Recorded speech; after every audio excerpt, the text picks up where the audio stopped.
are plenty of things we need to cover over here. Some people say Quran is one, Rasul is one. Then why different maslas? Where do these different maslas come from? We say that Beshak Quran is one. A hadith is of Rasul sallallahu alaihi wasallam. But are there no, leave the Quran aside, are there no differences in the hadith? Many hadiths different, and in one hadith something, another hadith something we mentioned earlier. So over a 23-year period, Rasulullah sallallahu alaihi wasallam sometimes gave different instructions. So you can't say that there is only one instruction. That first of all, that is wrong. Moving on the Sahabas, there were no differences among the Sahaba. Plenty of differences among Sahaba. They used to have different opinion because understanding the deen is something which every person understands and takes masail from there. Let me give you some examples. Sayyidina Umar radiallahu anhu, he was of the view that if a person touches his private part, his wuzu breaks.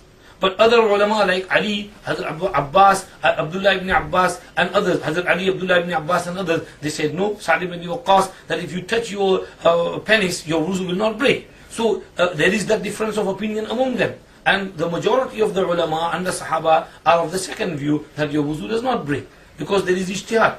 Some people say you can't leave Sahih Hadith. You have to follow Sahih Hadith. We say that no, sometimes you have to leave Sahih Hadith. Sahaba used to leave Sahih Hadith. Over here in this masla, Mas'ud Zakar, Sahaba were told by Busra bint Abi Safwan.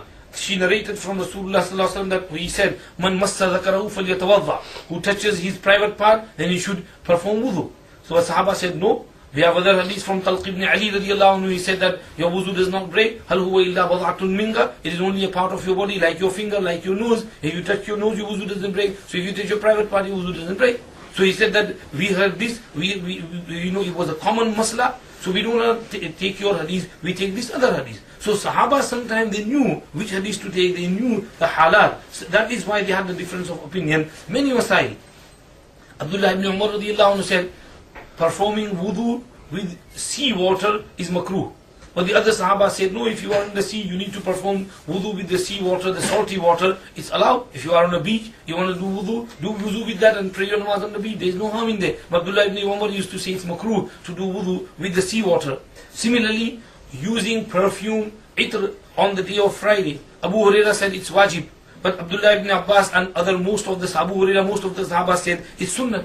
Similarly, if something has been cooked on fire and you eat that, then some Sahabas were of the opinion that your wuzu breaks and you have to do your wuzu again, like Abu Huraira, Anas, Abdullah ibn Umar, Aisha. But other Sahabas, most of them, they said no, your wuzu doesn't break by eating something. Jabir ibn Abdullah narrates that Rasulullah sallallahu alaihi wasallam ate some cooked food and then it was time for salat, he got up and he led the salat without doing wuzu. So your wuzu doesn't break because of that hadith. So Sahabas have the differences of opinion. This is research. Difference of opinion is in all fields. So you can't take the argument and say that Quran is one, Rasul is one. So why different masail? No. So there is difference of research, opinion. So there is no harm in there.